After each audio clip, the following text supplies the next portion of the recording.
Welcome back to 4 Geeks by Geeks, the place where geeks come to geek out. As always, I'm Bozer. I'm T. And I'm fixing our camera. It's a lot of headroom. There we go. Isn't that better? No, now you can see my tits. They're my favorite tits. That's wild.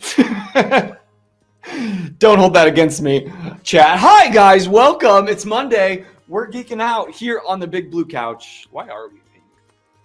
It's the lighting. I told you. This is why I was messing with it for like an hour before you got here. And I couldn't find it. And then I'm just like, whatever. It's fine. So today we're pink. What's the opposite of a Smurf? Why are you whispering? I think you're just loud. I have not changed my tone since Projecting. walking through the door. We don't need to project. The mic is right here. You do have to project when you're using a mic. Don't. You do. It's mic etiquette 101. You can't whisper. No, I bet it's picking me up just fine. We're going to do a sound test. Hi, guys. Welcome. This is your Monday Night Geek Out Sesh. We do this each and every Monday, except for the ones that we don't. That's the slogan now. Where we geek out with a brand new guest on there. Content, cosplay. Give me a C word. Not that one. That is immediately where my brain I went. know. Because I did it. I said, nope, that's not one. And then no other C words existed. And just geek out and give you the chance to share your message and highlight the cool stuff that you're doing on the internet. And we just make a new friend along the way. And so I'm glad that all of you are here with us. But first, how you doing, bud? I'm tired. How you doing? I'm good, except for the fact that T just found out that we have a Facebook today. I did. We've only had one for the last 6 years. To be fair, I didn't know people still use Facebook. I mean, some do. Who? Who is talking to us on Facebook? Our guests today. I mean, you got me there. You Our got guests me. today. To be fair, you also be like, hey, we talk to people on Twitter. We don't. We have a Twitter. I have not posted on our Twitter in 3 years. I haven't touched Twitter, X. T's on True Social way too often. Don't do that. I have a brown wife. Don't do that. But yeah, we do have a Facebook and an Instagram and all the socials, except for Truth. So if you haven't already, go and scroll to the bottom below this Twitch or YouTube and go follow us there so we can geek out with you all week long because we have a presence on social media now. We're back. Sometimes. We'll As see of how the long last it couple sticks weeks. this time. Yeah. I think we're giving our guests lots of encouragement. See, this is They're where so we glad that differ they're because here. you try setting the bar here, and then if you set the bar here but you don't reach that mark, you get disappointed. If you set the bar here, that's an easy clear. You can only succeed if you set the bar this low. I know, but I don't want them. Oh, look, Tara just left. She just. We lost a guest because you set the bar so low. Fine, I'll bring the bar to here. I'll meet you in the Thank you. middle. Thank you. I just want to hear. Oh, she came back. Good. Excuse me. What was it? There was something else that I was excited to announce. Fire Emblem game.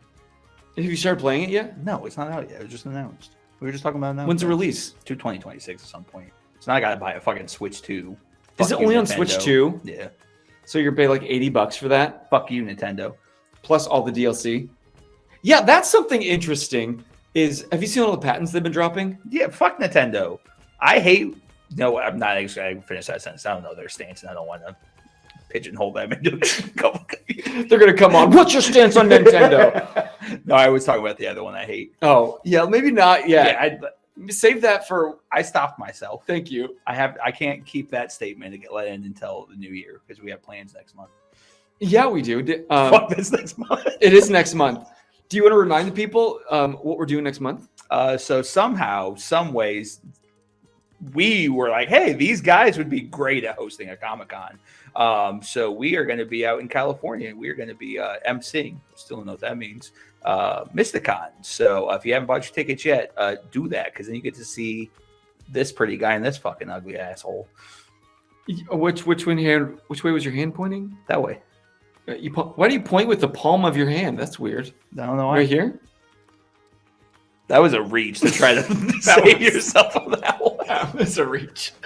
Yeah, but we're gonna be out in Carlsbad, California, with Mystical That's not a Cauldron. real place. It is. It's on a map.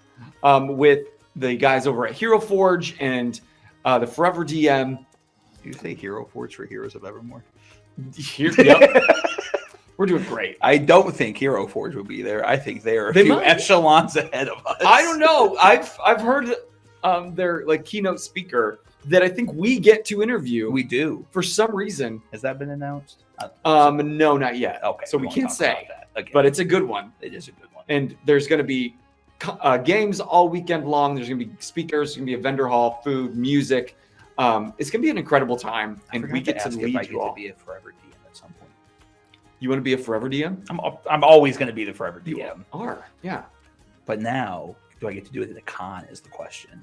We should talk about it. We should. We have lots of things we need to work out. Clearly, we do. But we're really excited, and it's some big news. So, anyway, without any further bullshit, we're gonna bring in. I didn't promise that.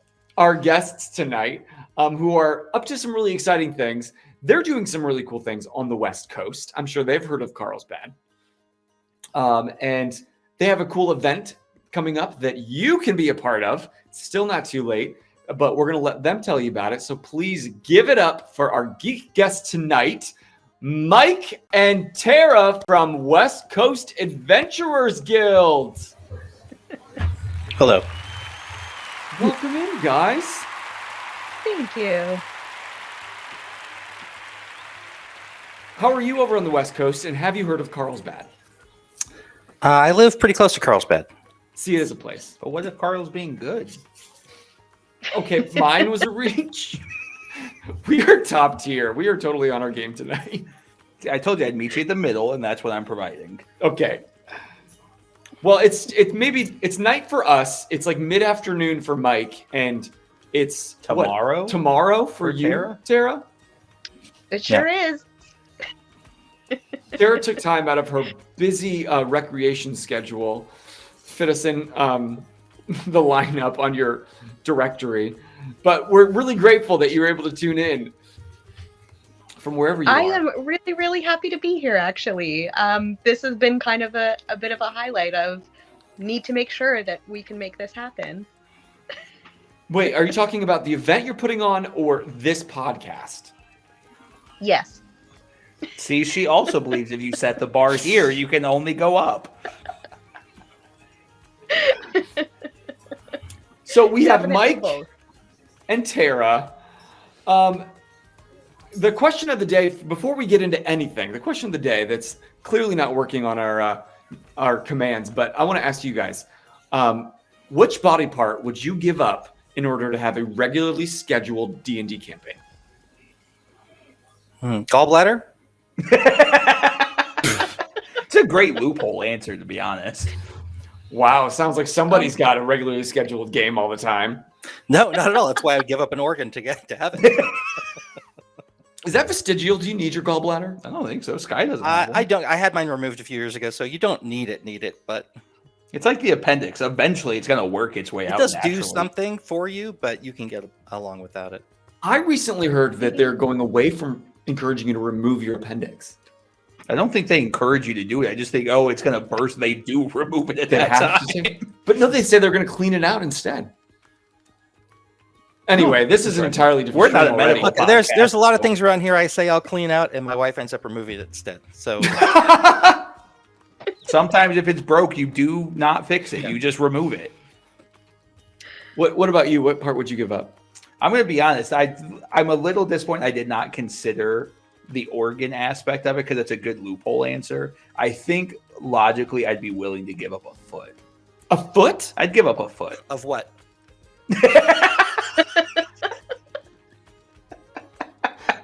That's It's just- you need help. No one should be giving up a foot to have a regularly scheduled game. It's just Okay, not, listen. You worth don't it, know how guys. bad he's wanted it. Okay, so to be fair, I was a part of a campaign that we were semi-consistent on, and then life said, hey, you're not doing that no more. I don't believe I've played this year. I don't think you have. I That's two don't- campaigns. We're in the middle of. Correct.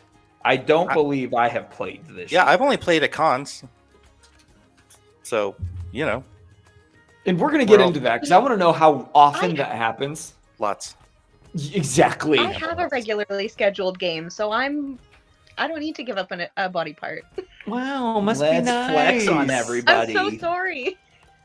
I don't think she is. I don't believe that. She I'm says it while Canadian, I'm laughing in our obligated. faces. Yeah, she's sorry. I'm glad you said it because I was really wanting to say it. Wait, which part of Canada? Near Toronto, if you Oh, so Midwest Canadian. Cool. Near well, Toronto. I'm Toronto is east. yeah, Toronto. I used to live in Vancouver, I am actually so the accent. I'm sort I of like. dead center between Detroit and Buffalo. Gotcha. So, do you know our friend Austin? Wrong side of the country. Yes, there's He's only West 4 Coast people that live in Canadian. Canada, so Right. You all talk to each other. No, I will never understand what is happening up in Canada, where places are. It's too big. it's fair. It's just too big. The only reason I want to go to Canada is because in my brain, it's the only place I can see a moose. And I know that's not true, but I would like to see a moose IRL, and I would like to actually see it because I know they're big, but I want to see it with my eyeballs. Like, was it charging at your vehicle? Because I'm going to be honest, I saw a giraffe in person for the first time Yes! yesterday. I knew giraffes were tall. Were you sure? Obviously, I had no context to it though, for how tall a giraffe actually was until I fed one yesterday. You had to feed it too with its Yeah. black tongue. They're demons. If you guys They're didn't know tieflings. this, honestly though, giraffe tongues, ungodly long. Yeah. It was. I've got 2 9-year-olds and a 3-month-old. And one of my 9-year-olds walking up to go feed the giraffe a leaf, and she was almost 2 feet away, and the giraffe brought its head over the easement and then just stuck its tongue out probably 18 inches to grab the leaf before she could approach to get. First off, I saw a giraffe, and then on top of that, it's the closest I'm going to see to a domesticated giraffe because he was just chilling there, letting people pet him. He's getting fed. I'm like, if that's not a domesticated animal at that Did he point, roll over and let you roll up his tummy? I'm sure if a giraffe was capable of doing so, we probably would have been able to give enough leaves. That was the most wholesome thing that I've ever heard T say, to be honest. It's certainly the most wholesome thing said so far on this stream. Oh, I only go downhill from here, so He's setting the bar here now for wholesome. damn flesh mechs got brought back. I was a flesh mech yesterday too, as well. Squared. If you carry a child, you are that child's flesh mech. Anyway, I was like, you didn't carry it. Yes, I did. I mean, with your Not- okay, never mind. Not to term. Anyway, before we get down any further rabbit holes, please tell the people in the chat who you are and what you guys do as geeks. Tara, go. Okay. My name is Tara. I am one of the admins for West Coast Adventurers Guild. I do a lot of scheduling. And I also Hence why you have a am regularly the- scheduled campaign. Exactly. That's my secret. Pinky up. Sorry, go on. I am usually the person that you will see at the desk at San Diego Comic-Con if you are looking to come and play a game. Just casually throws that out there. No big deal. Not one of the biggest cons in the world. It's fine. It's fine. It's fine. I don't make it out to a lot. Like I said, I live up in Canada near Toronto, so it is a bit of a hike for me, but I do try and make it out to San Diego every year. We are having our first online con, so that is very exciting. We're hoping to kind of expand a little bit for, not just people who can make it to places like San Diego or WonderCon, things like that. We're hoping to broaden the reach a little bit and provide some fun stuff to more of the country, more of the continent, more of the world. As you should. Yeah. And Mike, what's left for you to do? Oh, I don't do any of that stuff. I don't touch any of that stuff. I stay far away from all of everything she said. That's I don't go anywhere near that. I'm a Mike freelance. does the fun stuff. I'm a freelance game designer and writer, and I write things and I run games, and that's it. I don't do any admin. I don't do anything useful, in the HQ area. Mike and I are the same. You only write the material. I mean, Like- but I just don't want to have anything to do with the admin stuff. We have people who, for some reason, do it, and someone needs to do it, right? So, and it gets done. So I'm It just. doesn't always mean we're keeping good up at it, with that. Tara. It just means that's somebody Tara's has to good do at it. it. Tara's, we have good people doing it. I'm only so- speaking about myself.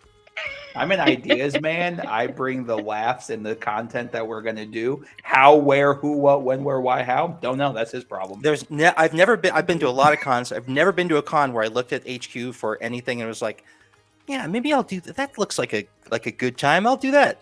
So it's like people going like, I need a pre-gen. I want a table. Where am I supposed to be? It's like always like, an emergency constantly. And I'm like, That's a great it. question. You should go figure that out. yeah. That's why you're not sometimes- working.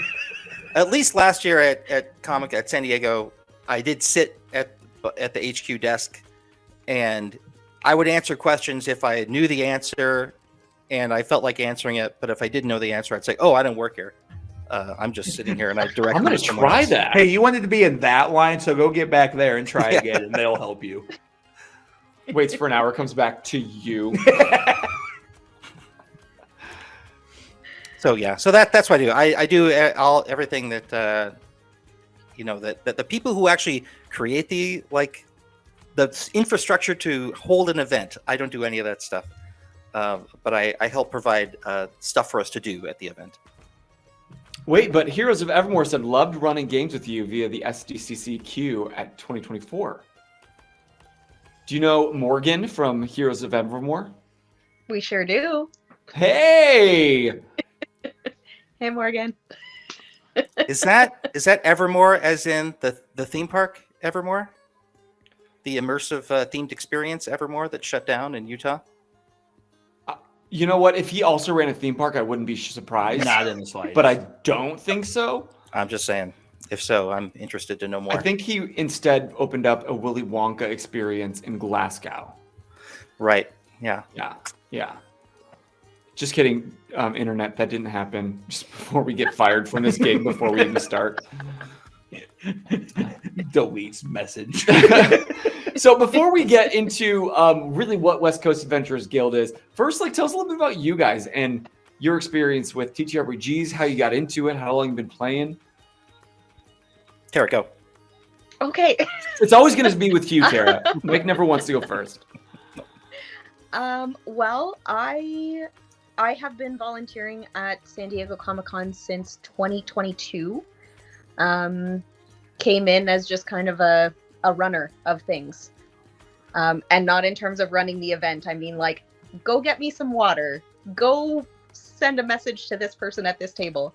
And I sort of didn't start playing until after that. It was one of those things where I kind of, pardon my language, but fell ass backwards into it and went, oh, I want to do this. Anything has to be better than this. Well, I started my regularly scheduled game shortly after that and have not looked back. So did you deal with the TTRPG scene at San Diego? Because I know that those are so much more than just tabletop things. Yes, so there is an entire games department at San Diego Comic-Con. West Coast Adventurers Guild is involved with the TTRPGs, not the board games. So there is a whole extra room with board games in it that we have a lot in our room that are, all kinds of different RPGs. We have a lot of great people that come and volunteer. We've got, I believe, usually 32 tables in that room.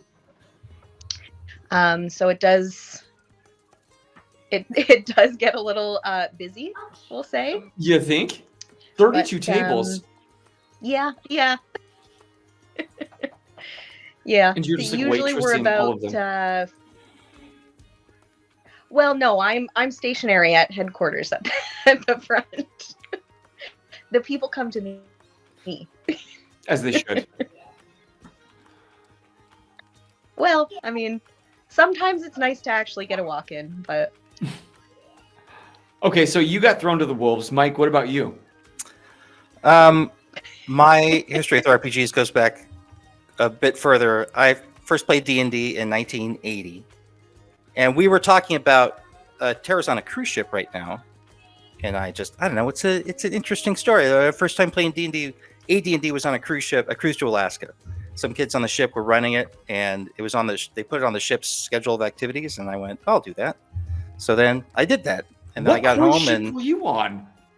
a Princess Cruises ship going to Alaska. I don't know. I've never seen My family was on a D&D cruise to on the Alaska. schedule. It was just look. It was the 80s, man.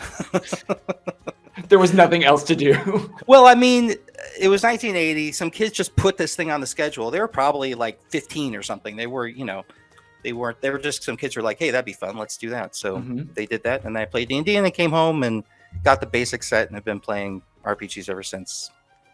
Started freelancing in 2009, and I've been doing a lot of writing lately. But I've worked on.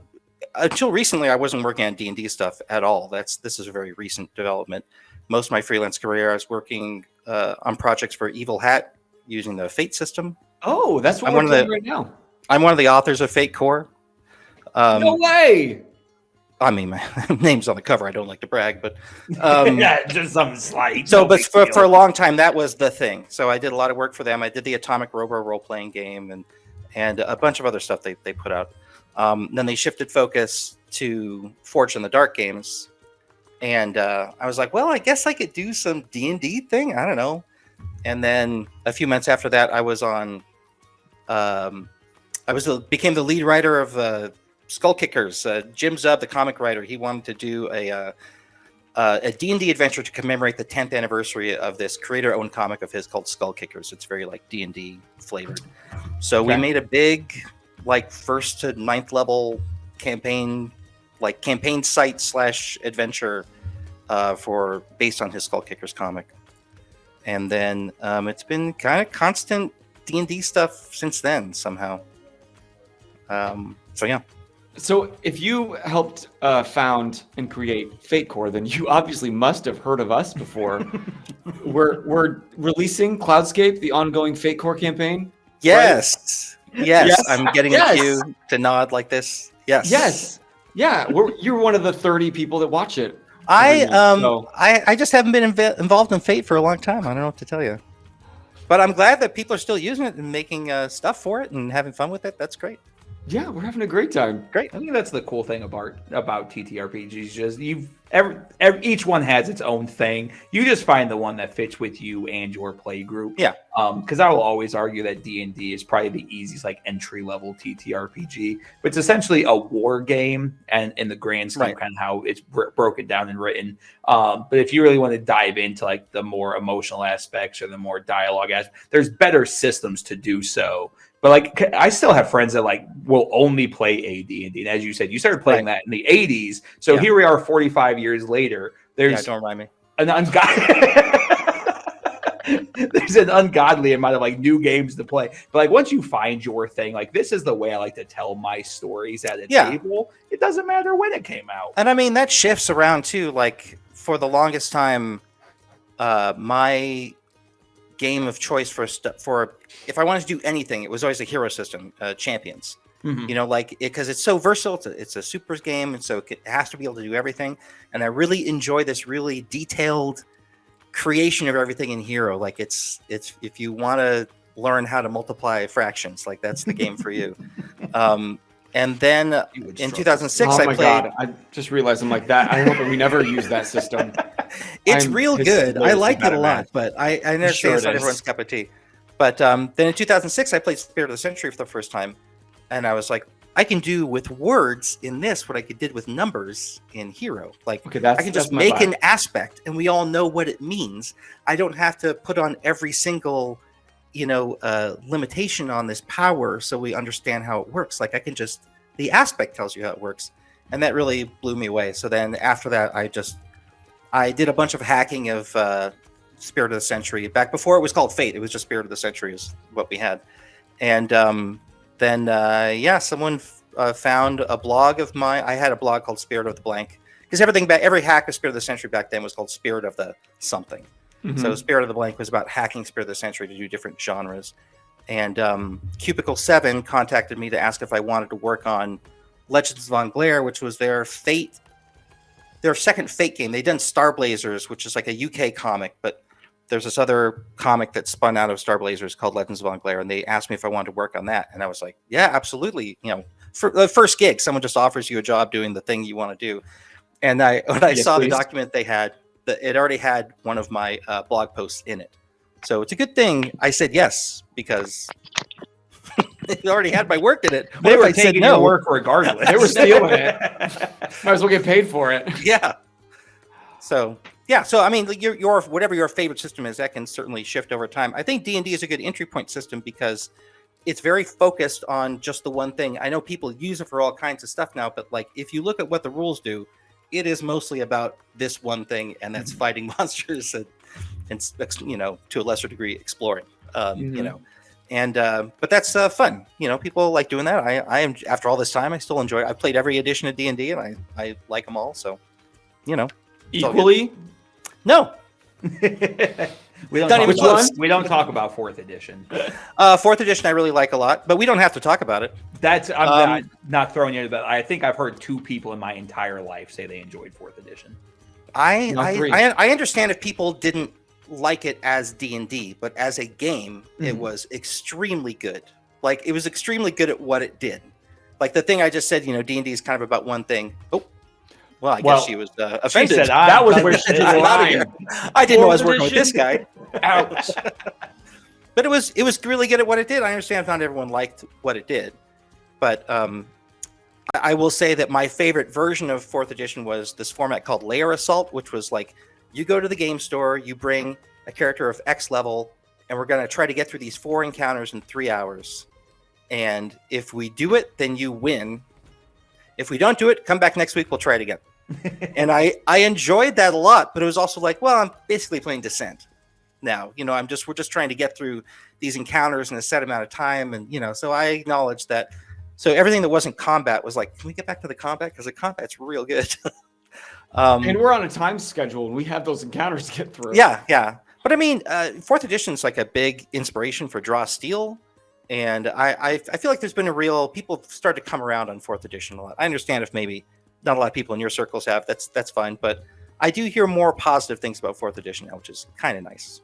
Are you still actively playing other systems as they come out, or are you pretty deep into just D&D at the moment? Yeah, it's just, well, I'm on the design and development team for the Diablo role-playing game. Okay, so nice. that's a thing that is not at all D&D that I'm working on. But when it comes to, I have to really shift my brain from one thing to the other. Like going from D&D to anything else is like a big move. But no, I've just been, honestly, since I've been writing D&D stuff, I've pretty much just been doing that. I'll play other games at a con, but I'm not running other games now. And I used to run a lot of Fate, guys. Okay. All the time, constantly. My issue is I'm just a hobbyist at the end of the day. I just like to collect things. And so a big thing that I haven't collected as much this year, but in general, is like I like collecting different TTRPGs, because in my brain, I'm like, I can justify spending this because I'll play it. Or I'll read it. That's neither of those things are true. Yeah, I know. Like I've got the TMNT TTRPG that just got redone coming here, and I think in the coming months, I'm like, oh, this is priority number 1. I'm going to be playing this as soon as possible. When am I doing this? I don't. That's a great question. I would love to know when I'm doing this. Can we play just you and me? Because we're going to do it. But it's one of those things. Like on my books, like I've got Heroes of Appalachia. I've got my wife's going to kill me. Crow or Cardian Crow. Yes. Thank you. We had a guest for Evil Hat Games come on recently for Everyday Heroes. Evil Genius Games. Evil Genius, thank you. Evil Genius. So I've got a bookshelf just of TTRPGs that like mock me on a regular basis. Like, hey, when are you going to play? Yeah, mine's My right wife's there. like, hey, when are you going to play one back that? here. Like, And I got another one upstairs. For the longest time, I was like, I don't collect RPGs. I own RPGs, but I don't collect them. And I'm like, yep. Multiple shelves. what I got How many there. shelves until it becomes in a collection? Well, whatever I got now is definitely has turned to become a collection for sure. How many you got, Tara? On the ship. specifically on the ship. How many did you pack? Yep. Yeah. I mean, we've got all of our digital D&D stuff. We've got dice. We've got dice towers. We brought magic. You know, Yeah. just That's a the good- bare minimum. It's a Don't good get me workaround started of on digital magic. thing. That's a whole tangent I won't come off of. Is this a D&D cruise? Is that what you're on? It is not, but just to put a little plug out there, we do actually run TTRPGs for the Comic-Con cruise. So I did see that we will on your be website. there. We really need to get our shit Yes. together. And every time we have That's guests a really, on, really fun one. we realize how little we are actually doing with our lives. Oh, I just meant for the fact so we can go on things like Comic-Con cruises. Then we're gonna wait till we get invited. It might take 6 years, but it'll happen. We cordially invite you to buy a ticket. There you go. Oh, is that the promo code for a free ticket? Yeah, Put yeah. in buy a ticket. Yeah, hashtag buy a ticket. Yeah. So, skip ahead a little bit. Tell us a little bit about West Coast Adventurers Guild. How did that first come to play? And Tara, get ready because you're going to have to answer first. Well, she should answer first because she is definitely involved earlier than I was. See, Mike gives you all the fun answers, and I give you like a history lesson. You know what? I love a spreadsheet. I find these answers fun. I live on spreadsheets. I hate spreadsheets. Anyway, West Coast Organized data. Adventurers Guild Succeed. started. We started a long time before we were actually called West Coast Adventurers Guild. About 2014, there was a group of like-minded individuals who just really wanted to make sure that the community stayed where it was on the West Coast. And, you know, kind of stepped up to make sure that that continued to happen. And, you know, it was San Diego Comic-Con, WonderCon, a few little other things here and there. But in 2024, West Coast Adventurers Guild kind of became, you know, what it is and named what it is today. And since then, a little bit before then, but we've been growing at almost a scary pace. So one of the things that West Coast Adventurers Guild does is we are a premier organizer for Legends of Greyhawk, which is very exciting. We have also expanded to several different shows in Vegas. We've now got our online con that's, you know, having its first event in October. We are, you know, kind of expanding into Comic-Con the Cruise, for example.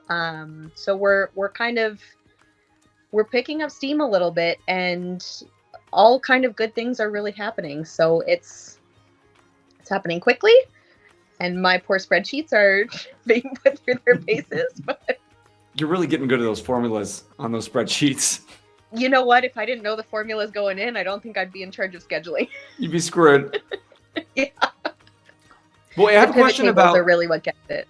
the origin of West Coast Adventurers Guild, because you said that you really wanted to keep the community like where it was. Are you trying to hoard tabletop away from us Midwesterners? Is that what I'm hearing?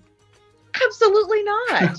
We are trying to expand to the Midwesterners by offering these online games. We know that Carlsbad seems like a bit of a mythical place, so you don't want to buy a ticket and chance that it's not actually there. You know, we want to make sure that you guys can play with us at our tables too, right? So that's why we're doing the online stuff. And we're going to talk more about the online event that's coming up. It's your very first ever, and there's ways that people can get involved. But then, Mike, when did you get looped in to the West Coast Adventure? Little over a year ago at Comic-Con. Sorry, when I say Comic-Con, I mean San Diego Comic-Con. I know there are others Comics Con out there, but I'm talking San Diego. The only one that matters, unlike I'm not saying ours. I see. So at Comic-Con I'm last kidding. year, I think it was after that, and like at Comic-Con maybe, or the days after, Daryl said, "Do you want to write an adventure for Comic-Con next year or for LA Comic-Con?" And I was like, "Yeah, sure." Like at the time, I had just had something fall through, and I was really like disheartened about it. So I was like, "Sure, please give me something to do. Like I just need like something to focus on." And so then it started then, and I've been writing like an adventure a month since then. At least it's just been nonstop, just writing for cons that West Coast Adventurers Guild does. There's a couple other cons in Southern California I've written for too, but it's just been like constant go. and I've never like written adventures in this kind of volume before, but just the fact that like, well, you gotta, because we need material for these cons, so we got to do it. and it's been really good in that way, like just being forced to write constantly and just to go like, oh, I guess I can do this.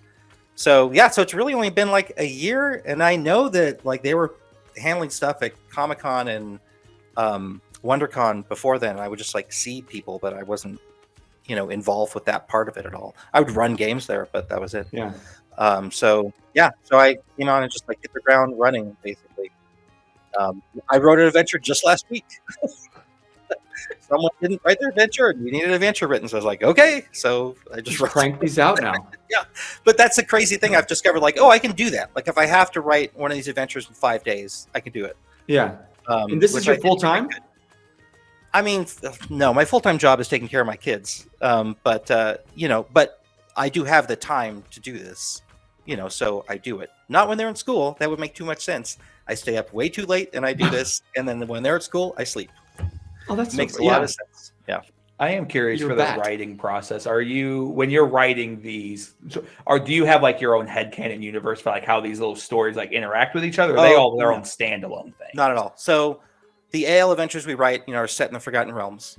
So, and they are almost all basically standalone. Some of them are connected thematically or like they take place in the same location, but we usually try to avoid having things that happen in a set chronological order. Mhm. Because if you can't make all those games, you feel like you missed something. Right. But if they're all set in Neverwinter, for example, and you play the first one, the third one, the fifth one, you're like, okay, I got 3 games in Neverwinter. Like my character was in Neverwinter this weekend. You get the idea of that. We have done a couple really chronological series, and like they're good, but I know it's like just more of a hassle, for players at cons to like, to get them. To get all of them done. If you can't, your schedule can't allow it, then it's kind of sucks. Have you self-inserted yourself anywhere in these stories? No, but I insert my kids, There you kids' go. names, and a friend of mine who, not to bring everything down, but who passed away a few years ago, and I frequently insert references to him in adventures. That's cool. He was another big Fate guy.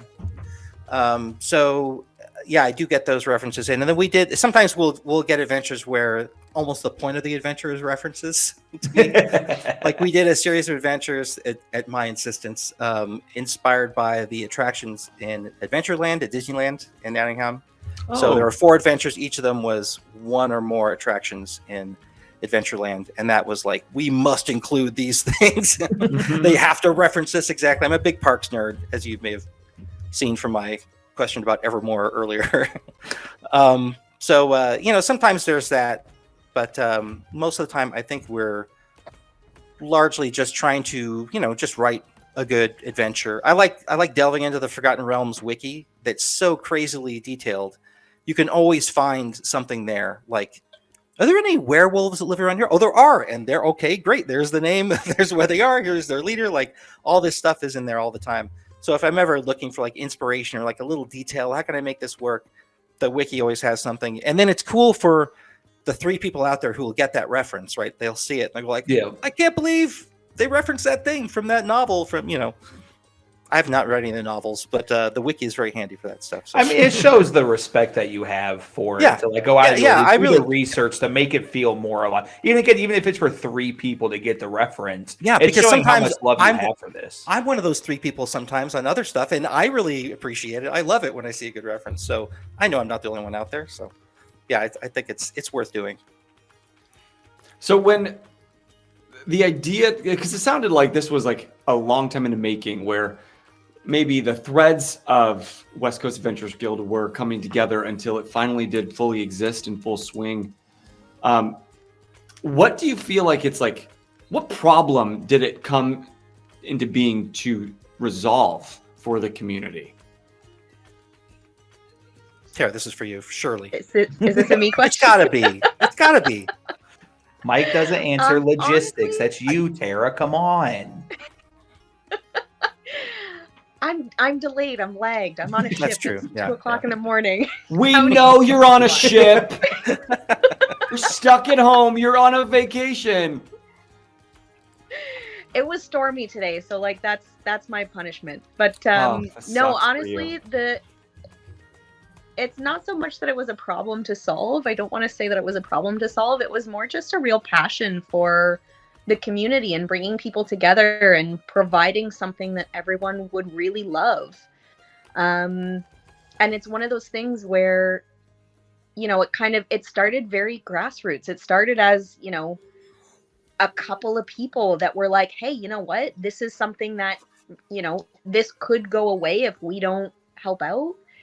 And, you know, they were doing it kind of on their own dime. They were doing it, you know, without any support, sponsorship, anything like that, that it was just really for the love of the games, for the love of the community, and making sure that, you know, that was something that brought people together in places like this, where like-minded people come to these cons and say, hey, we love these games. And, you know, being able to say you can play here was a really big deal for a lot of people, and they wanted to make sure that that kind of continued. And it's grown from a handful of tables at a time to now an entire room full of people playing different games all at once. And we have our large-scale epic events, which can be up to 20 tables all playing the same game at the same time, and it's wild and hilarious. And so, How does that even work? Oh, you guys. Well, This is a solved problem. This is standard stuff in Adventurers League. These epics where there's a bunch of tables all doing the same thing. Not You know? in my world.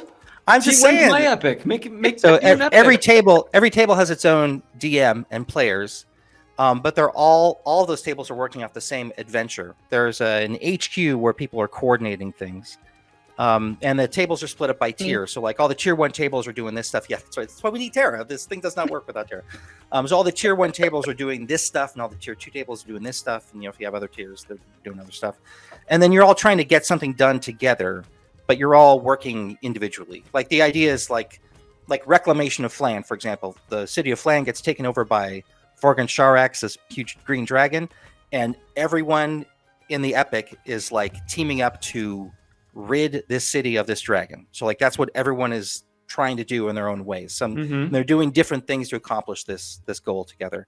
And then, you know, people accrue victory points or grickles or whatever, and then HQ adds them up, and at some point they're like, oh no, you failed, or oh, you succeeded, or, you know, another thing has opened up. You know, epics are great. Like you should go to a con and play an epic, because that's like the reason to play D&D at a con, practically, to me, because you can't get that at home. You can't get like MMOs. 20 tables working together. Oh, yeah. No, but this is why we need people like you, because out here in the West Coast, I've never gone to a con and seen that. And I'm sure there's lots of cons. Where are you again? We're like in northern Indiana.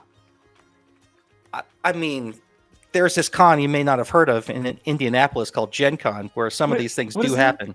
And honestly, I mentioned state. it last week. In all these years, I've never been to Gen Con. Have you been to Gen Con? No, I wanted to go this year. I know. It's one of those things So next in the year. state. Yeah, I know it's a real hassle. I mean, easier for you than for us, but it's a real hassle in general, Gen Con. But it is the biggest con in the country, so, you know, what are you going to do? Oh, yeah, you have no idea. Gotta go. You think C2's big? I think Gen Con, this year was 2.5 times as big as C2. See, T's on the show for the brains and knowledge about things geeky. I'm here. He just said the opposite before. I'm fun. You guys got to get your story straight. He We'll gives work on me our more bios. credit than I absolutely deserve is the problem. And he gives me 0 credit. So we're a good Correct. balance. His head's big enough. I got to keep him humble. No, but that sounds like you're doing the Lord's work, or all the gods' pantheon's work out there, Tara. And I'm sure that you have a lot of people have you to thank for having like unforgettable memories when they go to a con. Well, honestly, that's the two big issues to play. You need a forever DM, and you need a place to play. And nobody wants to put in the effort to make either of those things happen. Yeah, I've discovered. Well, we tried. One of those okay. things that. Go. Oh no, I was just gonna say it's one of those things that, you know, one of the reasons that I keep doing it is because I have a blast. We're all, you know, volunteers at San Diego Comic-Con, WonderCon, all of these shows that, you know, we have grown. When I say grassroots organization, it has been on a volunteer basis for the last 10 years. So it's really one of those things where these DMs love teaching new players, and I talk to 2,000 people over 5 days and don't have a voice by the end of it, but I can't Right. stop smiling, right? So it really is because we love to do it, and we love to see other people enjoying it. So Yeah. Yeah, San Diego is so great for new players too. Like we get so many new players, people who are just there for the con for something else. Are like, oh, I'll play D&D for 2 hours, or what is this? I'll learn it. And that's my favorite, running games for new players and kids. When there are new kids, that's the best. Because it's cool. It just feels like such an honor to get to be their first DM. You know, like I get to be the kid on the cruise ship who ran D&D for them. You know, they went to a thing and they ended up playing D&D, and that's so cool. And if you do a good job, they'll come back and they'll do it again, and that's what you want, right? So yeah, I love running games at San Diego. My older son is now super interested in San Diego Comic-Con. So now, like, last year or this year, a Saturday night, we're running the Epic, and it went to like 11 at night. He was out in the like lobby of the hotel saying like, "Are you done yet?" Like texting me, "Can we go?" Sorry, kid, I'm not quite done. Guys working. Yeah, working. Yeah. So I need some personal advice, because between the two of us, T obviously has far more D&D experience, but I only really got into the world maybe like 5 years ago, and I am hooked. I can't stop. I want to play all the time. I don't care if I'm playing or DMing. I want it. And so word got around. I work for a school, an elementary school, also on the side, and word got out that I know how to play D&D. So some of these kids are like, "Oh, let's start a D&D club." How do you run a game for 4th and 5th graders that gets them to shut up for 5 Just say seconds? 6, 7, and do this enough times until they get annoyed with it. That's what that's what John said. Can I ask you a question? Why Yeah. are you prioritizing shutting them up? Not shutting them up, only because they're all talking at once, all the time. Yeah. And so they can't listen to each other. Talking stick. I know that I have something backwards in my brain, and I need someone to iron it out for me. But when I ask that, I don't mean why do you not want them to talk? I mean, like, I would guess love for them to talk. reframing why they're there or what they're trying to do, and not focusing on being productive with getting through the adventure or anything, but just the idea of getting them there, and like, even if you don't get through much story, getting through some story and collaboratively creating this fiction together, that's like the most important thing, Yes, I agree. And I know that is difficult. I've run tables of all kids before at Comic-Con, and you think kids are squirrely and full of energy at school, you should see them at Comic-Con. You give them minis and tights. But I don't know, and they know you though, right? Like you're known quantity to them. They're comfortable Yeah. with you, so that's Yeah. probably part of it too. Yeah, They feel like they can walk all over you to an extent. right. And so I know my that's- kids don't listen to me the way they listen to people who don't love them, so I understand. And I know I want someone to like reframe my mind on it, because like I love D&D and I love that they're excited to be there, and I know that at the core of it they just want to learn something new and go on an adventure. But it's like, for me, I'm like, you can't even be able to experience the joy of it until you start listening to the people that aren't your own mouth. Well, there's your problem. That's your way of enjoying it. They're going to enjoy it different ways than you are. You're enjoying it by being on this collaborative adventure with your friends. They're enjoying it because they're 4th and 5th. I know. They're 9 and 10. They are their own center. They are the protagonist. They are the main character. I'm also they trying are to the teach hero. some human skills that are important in That's life, secondary because it's a right now. school. They're going to learn that of their own accord. Will they? It's Some of gonna them take I'm really not They're sure. coming into this has a prime way to finally be the main character, and they're going to tackle that until they get to the point to figure out, like, oh, I want to play this game because, and then they'll adapt themselves into it. You're trying to put a triangle through a circle right now, and it's not going to happen. No, the triangle goes in the square hole. Exactly. Thank you for referencing that. Have you seen the Peril in Pinebrook? It's an intro adventure. It should be on the D&D Beyond website. No. It's a very scaled down, like simplified character sheet by Sean Merwin, and it is like ideal for this sort of thing. So I would recommend taking a look at that. That's one thing, right? Because these kids, they're only going to Running focus down. on so much. But but I think that simplified their kind of user interface, like the thing they're looking at when they're playing the game, is really important. If it's a normal character sheet with a bunch of stuff on it, like forget it. Yeah. But if it's a sheet that's made that has like visually friendlier, and he just drops a lot of details out of there that you don't need. He just keeps like roll this at the D20 plus 5, but doesn't show you on the character sheet how you get to that. Doesn't care about your proficiency bonus, maybe even your ability scores. Like you might not even put that in there, right? But the idea that you roll a die, you add this number to it, you're going for this number. Oh, you hit, then you roll this die. Like it teaches you the process of it without getting into the nitty gritty of like why it works that way. So that's one thing. I think also, how big are the groups that you're running for? There's 8 kids. No, that's too many adults. It is too many adults. Yeah. There was a 9th kid that was upset they couldn't get in. I'm like, I literally have way too many already. If you could, they're heartbroken because they all wanted Billet, and so I'm if you could, I mean, I don't know how often you can do it, but if it were me, I would try to run groups of 3, and I do it 3 sessions a week then. Yeah, I tell my wife, but you know how important this is for the young people of the day that they play D&D with a good DM who understands them. But like if you just have a few kids, if you just have 3 kids, like because I think we all understand a story about 2 characters or 3 characters or 4 characters. But a story about 8 characters, unless you're Tolkien, is like not a thing you really identify with. It's too many people. There's not nearly enough spotlight time for everyone. If you cut down the number of players, you can really give everyone a chance to shine and focus on them, and just make sure every session gets one cool moment, right, that they can talk about.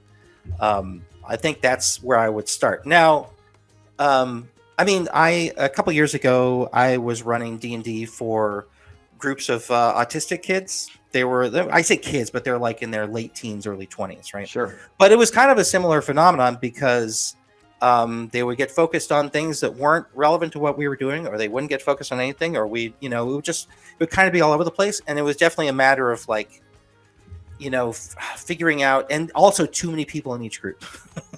Still too many. It's still like 6 people in a group, and I'm like, can you please cut this down?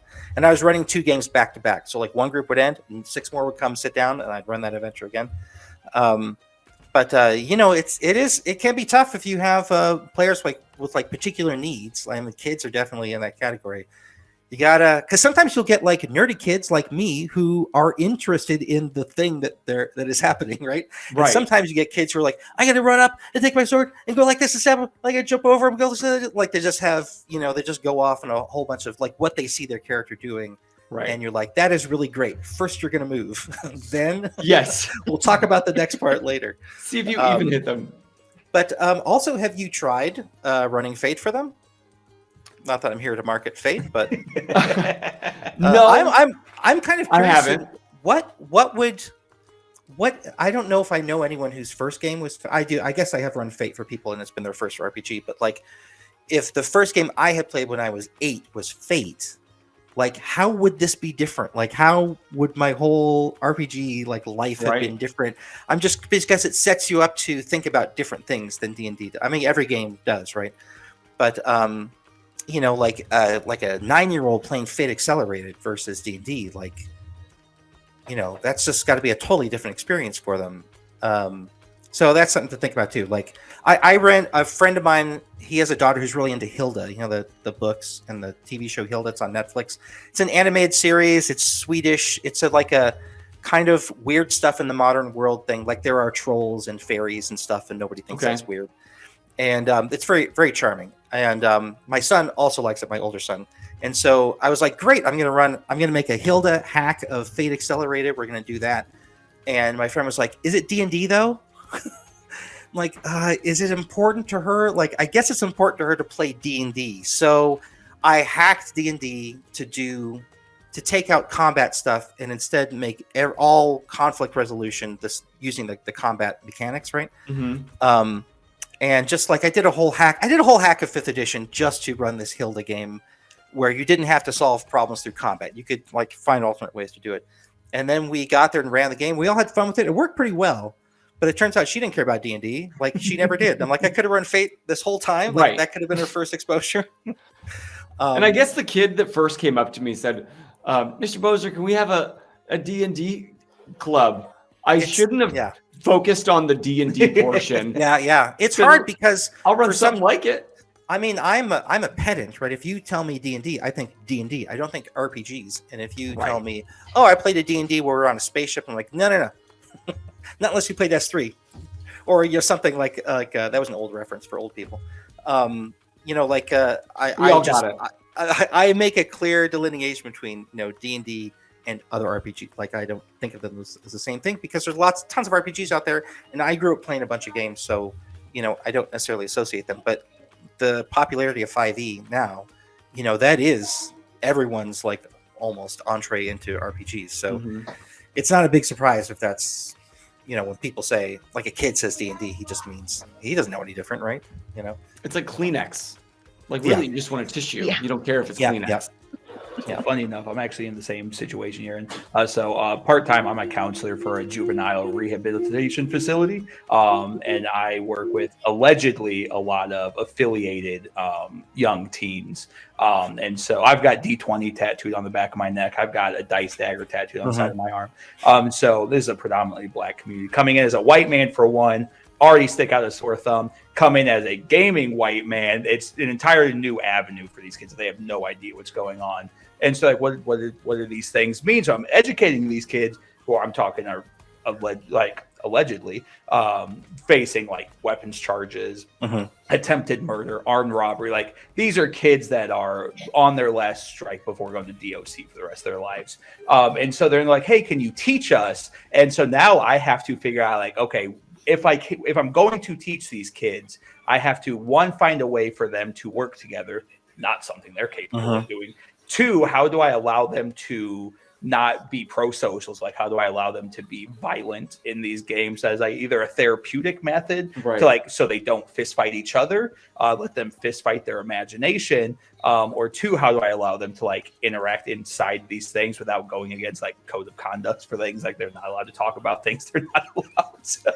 That's a lot of holes to jump through, bro. Oh yeah, it's a wild thing because I was talking to one of my bosses. They're like, "Hey, would you be willing to do that?" I'm like, "Yes," but I genuinely don't know how I do that without getting fired for violating an ungodly amount of policies. But it'd be so worth it. I mean, not you getting fired, but I mean, just like it would. It would.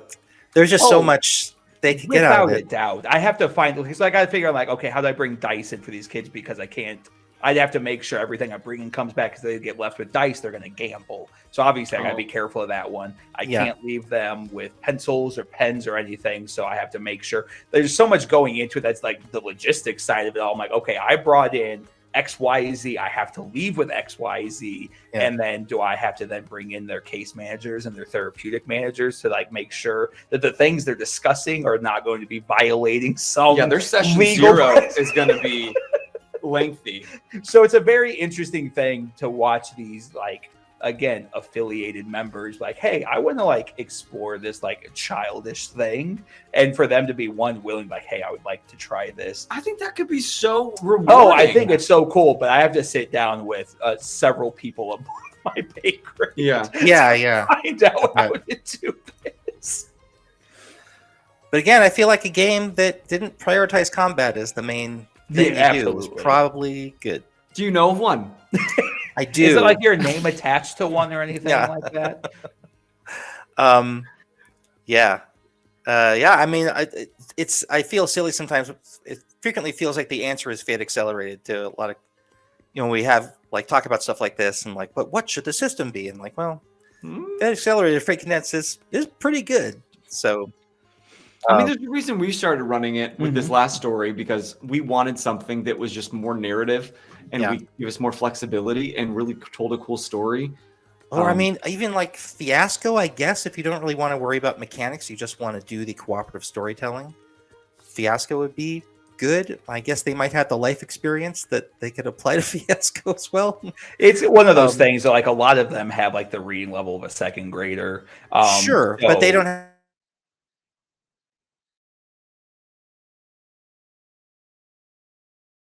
most part. It is just telling a story, just getting the are you going to set up this scene or are you going to resolve this scene, right? And which is interesting because if the player sets up the scene, all the other players resolve the scene, so they all have to work together to figure out how should I this like that. go.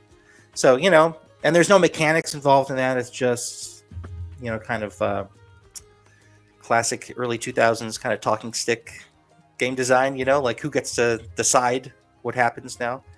So yeah, I know that's a big question though.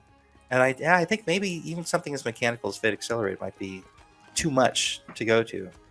Yeah, There's a ton I'll of keep games you out in the there. loop once I figure it out, because it's one I've been sitting on for a while, because I want to figure out like how to make this work for them. Even like Microscope or Kingdom, where you're not playing a character, you're like working together to make a setting. Mhm. And once you made that setting, you could say, okay, now let's play a game. Like everyone's invested in the thing we made. Now That's a good idea. make a character that exists in that world, and we'll play a game, using something.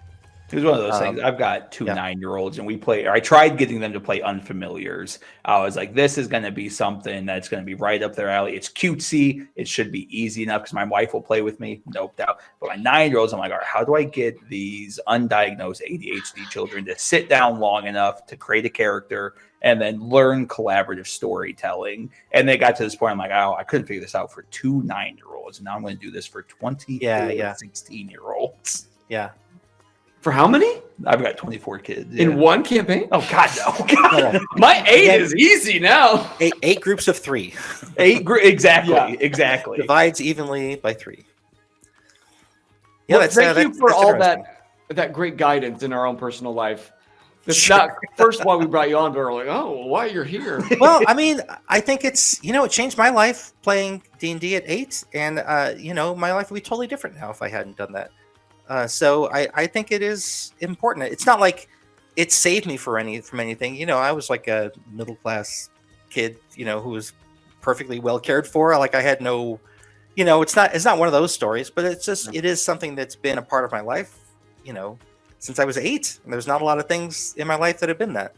So it's important to me when we talk about like how do you introduce people, especially at a young age, to RPGs. Like I am actually really invested in that question because it did a lot for me, and I love seeing it. I love running a game for kids, and that there's like a moment of revelation for them, or they're like, "Oh, I could do that," or something, or you suggest something to them, they go like, "Oh, okay, I can swing on the thing." You go to like, "Yeah, go for it." That's how I felt teaching So, 30-year-old how to play. Yeah, so it's totally worth thinking about and figuring out. I guess is what I'm saying. Like 30? However old you were when you started playing. Yeah, I remember I had that moment, and it was so magical. So the thing that I'm taking away from this portion of the talk is that I know that it's a me issue. Like the reason, like anything that I get like annoyed about or whatever is a me issue. It's not a them issue. I just need to reframe my mind because I don't know. I don't quite know what it is. But if anybody in the chat or comment after, or if you guys think of it later, keep giving me guidance because I'm always going to need it. Well, it's a fair question. Like it's a genuine quandary. It's not like you're making something up. Like it's an easy to solve problem. Like it's something people struggle with for sure. So how do you guys do it when you are doing these events for brand new people from all walks of life, whether they're new players, old players, young, old, people that people that you don't? What if like a new DM comes into the Adventurers Guild? Do you give them any sort of guidance or tips on how to kind of create the right kind of culture for their table at that event? That's got to be a Tara question. Right? Absolutely. I was waiting for you to say it. We absolutely do. We have a core group of really, really experienced DMs. We bring in people who are, willing, ready, and fantastic at teaching new players. We have, sort of a vetting process for anyone that's coming in to volunteer with us to make sure that we're offering players kind of top tier, best of the best, the most amazing experience they can possibly have.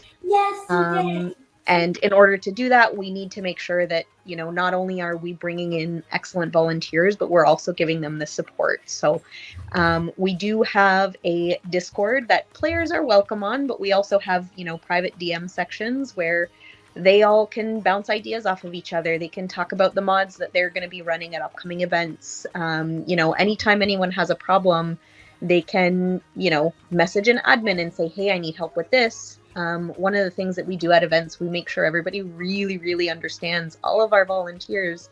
If you are having a problem, please bring over an admin. If they wave at me, if they come up to my table, if they send a runner and say, can you come to table 14? We make sure that they know that if they have a problem player, or if they're just not sure what to do, they can always come and ask for help, and there are a bunch of people there to help them. But anyone that's coming in, we want to make sure that, they're experienced, but they also have the support if they need. So it's a bit of a balancing act for our volunteers. Mm-hmm. And they all handle it incredibly, incredibly well. I'm very proud of the group of people that we work with. So Like, say, are there, I don't know where my brain's going. Like, what makes, other than the fact that you have like the best of the best DMs, which I'm curious on what your criteria is for that. What else would attract a player to join a West Coast Adventurers Guild event, unlike something else, like for this online event, which is brand new? What sort of incentive does somebody want to join yours versus maybe some other ones going on in their area? Well, I'm never going to tell them not to join another event and come to ours because we're better. Sure. That's not a thing that we like to to pretend in our community, right? Yeah. We like to support other organizers. We were talking about Morgan earlier. We had Morgan in 2024. The Forever DM, Chris, we've had him a few years in a row now as well. The other half of... Oh, censored. Wow. Other half of what? We'll have to find out next time. Wait and see. But I can't answer that question. No. Well, not really. I'm not. Just not there. Okay. Okay. Other half of what? Other half of what? The other half of it is the material that we're bringing that Mike contributes a lot of, and we are offering new Legends of Greyhawk material. We're offering new Adventurers League material, and a lot of care goes into those stories. A lot of effort and hard work and pride goes into those stories, and it's something that people enjoy. We get a lot of positive feedback that people have fun. So if you like fun, that would be the draw. I don't. For fun likers. I knew it. I could tell. One of these. But Legends of Greyhawk is a huge portion of this online event that you're putting on. Why is that such a big deal? It's a big deal because it's a new organized play campaign, right? The Adventurers League has been the organized play campaign for D&D since 2014. And now there's a new organized play campaign using different characters in a different setting, set in the world of Greyhawk instead of the Forgotten Realms. And there's some slightly different rules about it. It's a little lower, as suits Greyhawk. It's a little lower power, a little lower magic level. It's not quite so like crazy magic everywhere. But it's a big deal to me because I love Greyhawk. I had those poster maps up on my bedroom wall as a kid. Like those poster maps of Greyhawk, the Darlene map is like so great, so iconic. And I was thrilled when I heard that we had a chance to do something for this. And then when I was told that I would be the story lead for it, that was pretty cool too. So for me, it's a big deal because it's just so cool to get to do Greyhawk. And I thought we'd never get here. I thought no way would we ever do Greyhawk because for most people, I don't think that they see much of a difference between Greyhawk and the Forgotten Realms. Like, well, they're both just like fantasy world. It's not something really obviously distinctive like Dark Sun or Spelljammer or Planescape or like something super weird and, very different about it. So I'm psyched about it. I think it's great. And just getting to write new material for Greyhawk, like new canon for Greyhawk, is like just feels like a crazy privilege to get to do. Like it's wild. So this is like D&D sanctioned. Yeah. So this comes from WotC, just like Adventurers League did. So I mean the city of Greyhawk and a little bit about the world of Greyhawk are outlined in the DM's guide, the 2024 DM's guide. It's given as an example of like an example campaign setting or example city. Like they really detail Greyhawk quite a bit. So it's just a different setting. But like I say, it's a little lore magic. It feels very, to me, inspired by like Robert E. Howard, like the Conan stories, and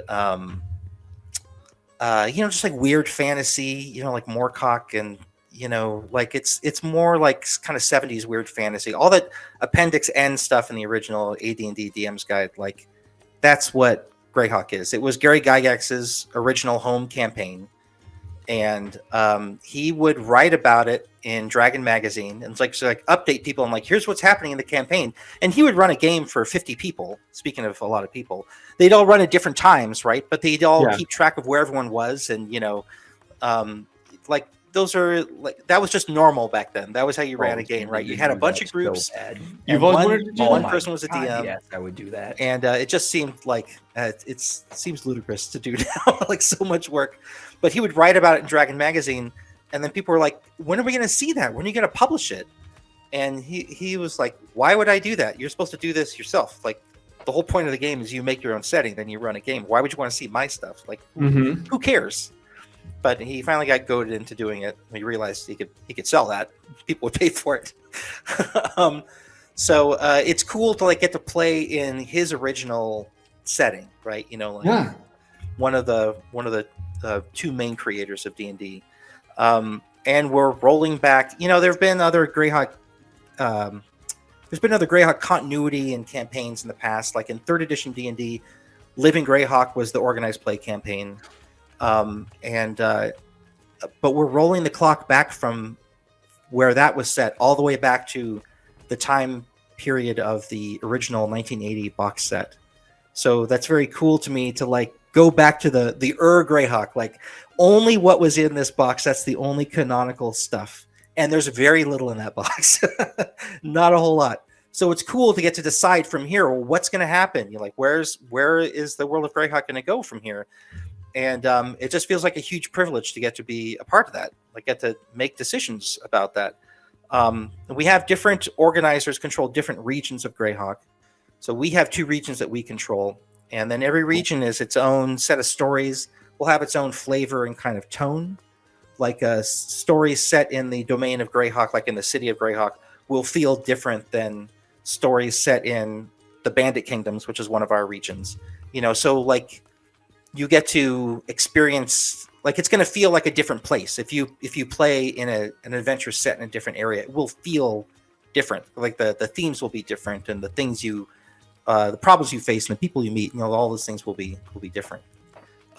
It's not going to be Living Greyhawk, which was, I don't know if you guys know anything about this absurd, crazy, ambitious campaign that I wasn't a part of, is in, like I said, in 3rd edition.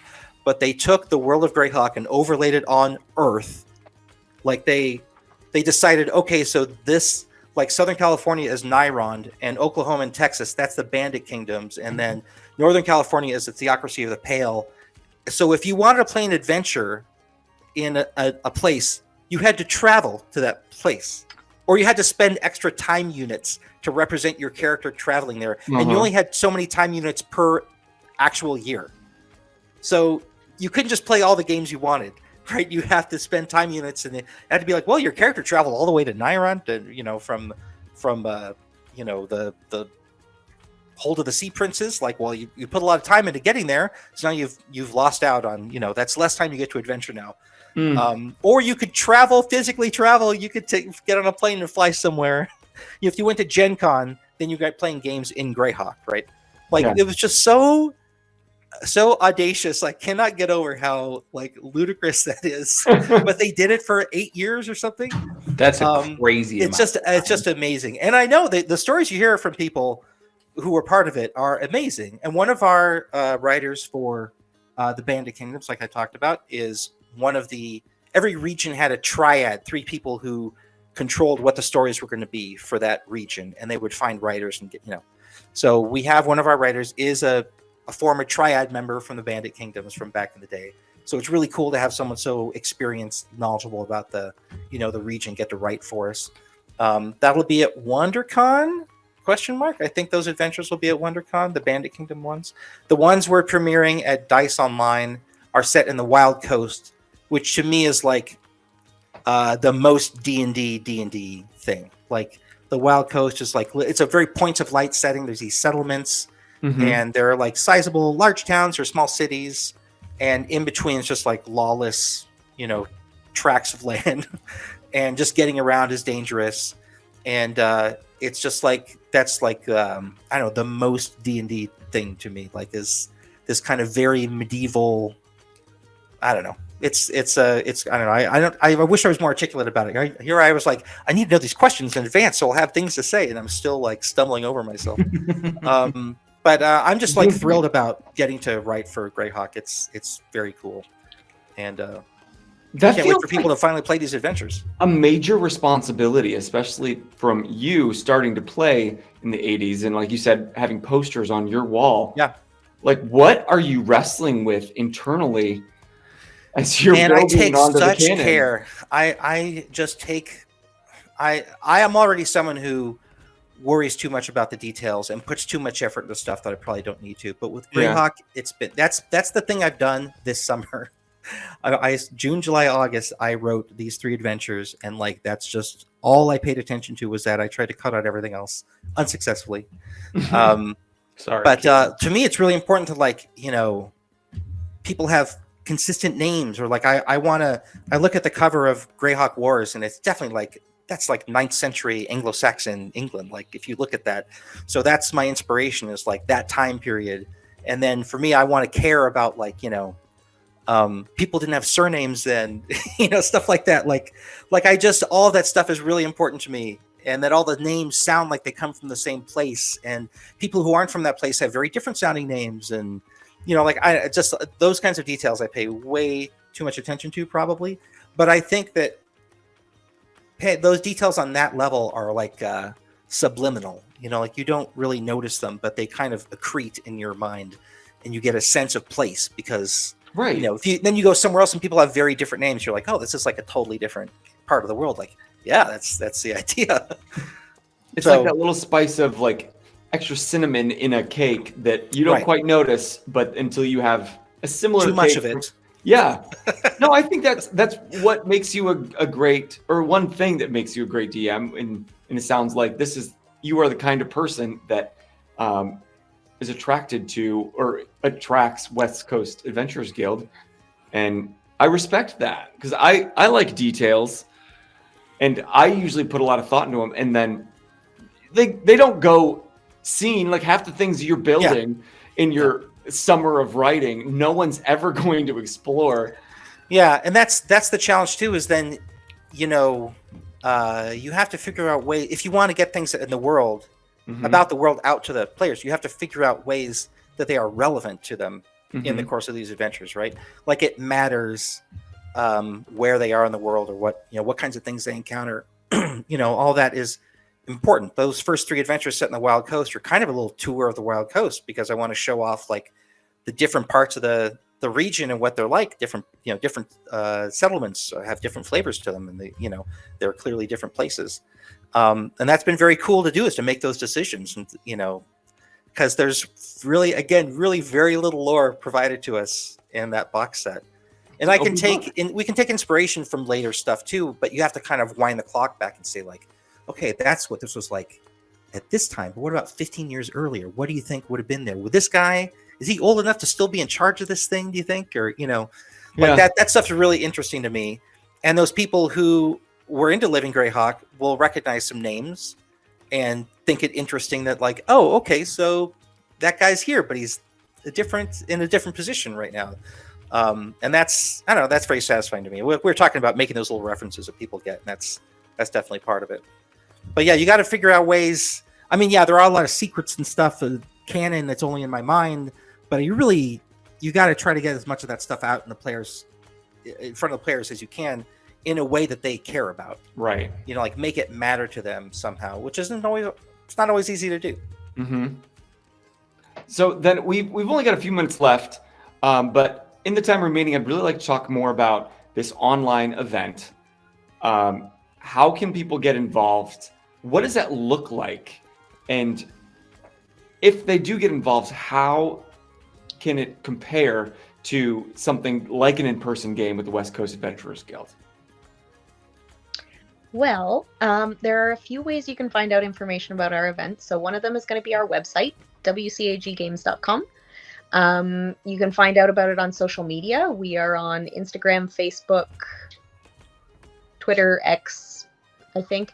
You can also join our Discord. We have a Discord server, which, like I mentioned before, players are welcome to be a part of. And, you know, you get to interact with the DMs, you get to interact with the admins, you get to interact with other players from, you know, around the world. We have players worldwide that are participating regularly, which is great to see.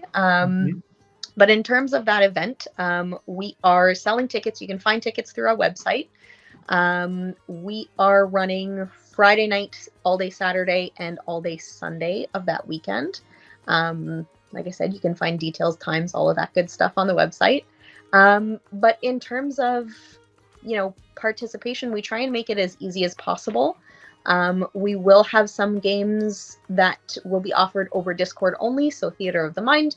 But most of our games are going to be held on Roll20, which is our way of, you know, creating a virtual tabletop so that it is as close as possible to an in-person event with our regular DMs that we know and love. And, you know, we've been working with some of them for years now. And, you know, we try and make it a comfier, cozier version of what you would get at San Diego Comic-Con, for example, which is very people-y and loud.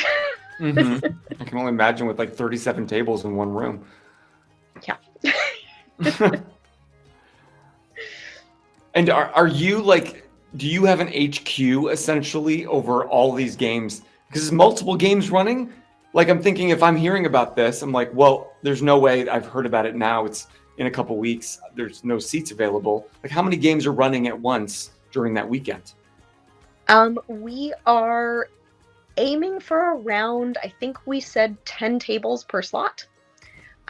We are going to have an HQ, so we will have admin support throughout every single slot, so that we will make sure that we're there to troubleshoot any issues. But yeah, we're not sold out yet. There are still tickets available.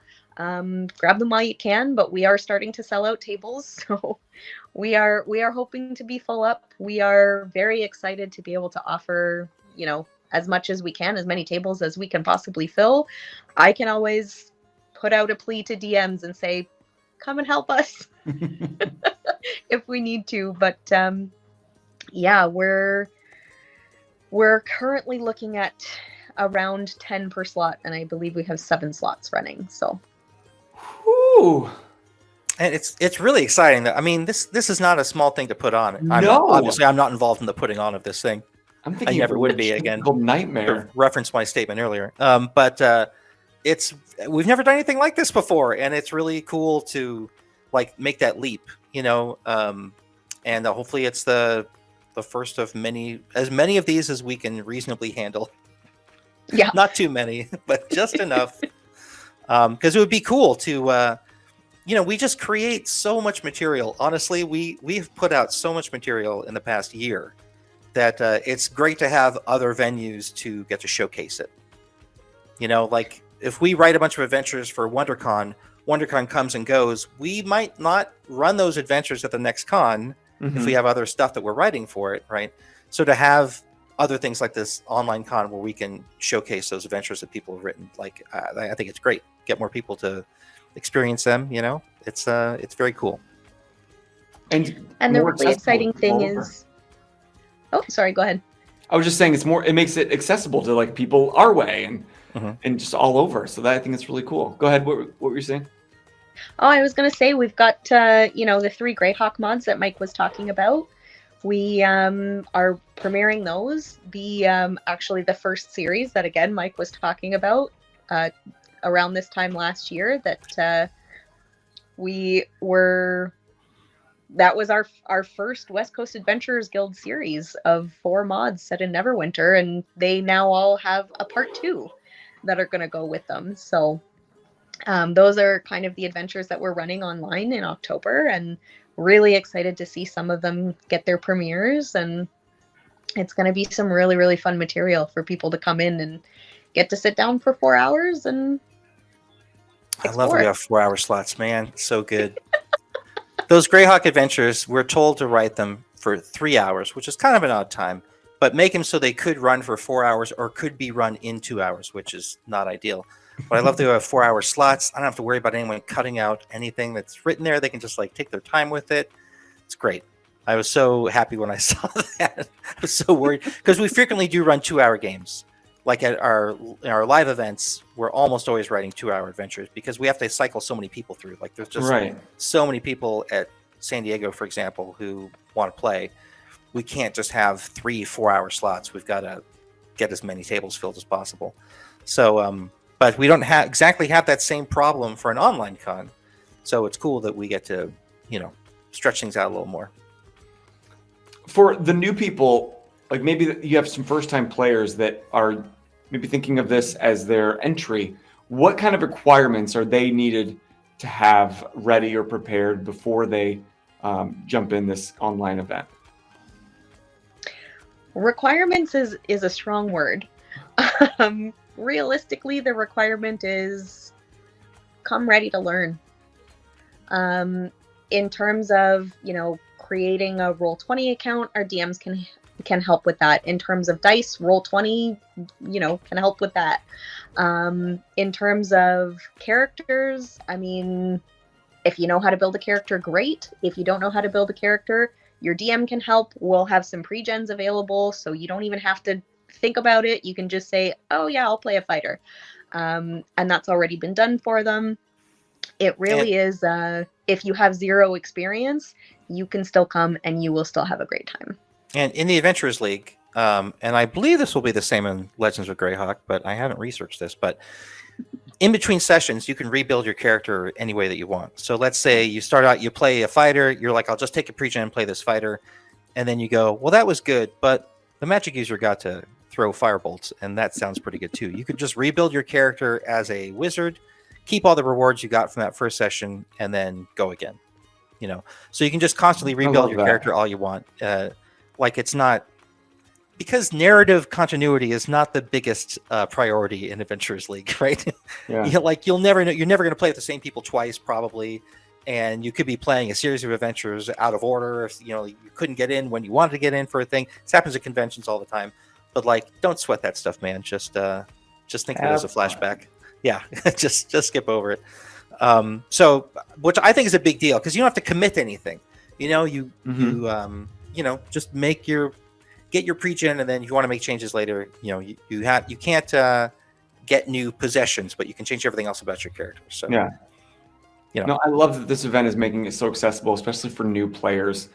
And I was thinking of all the people that think like, I don't know how to do this. I don't have dice. There's just no way that I could possibly even begin, especially with like a West Coast Adventurers Guild. People have been doing it a long time. Like clearly I would be the odd man out, but you have new players all the time. And I can only imagine you're going to have plenty of new ones with this online event.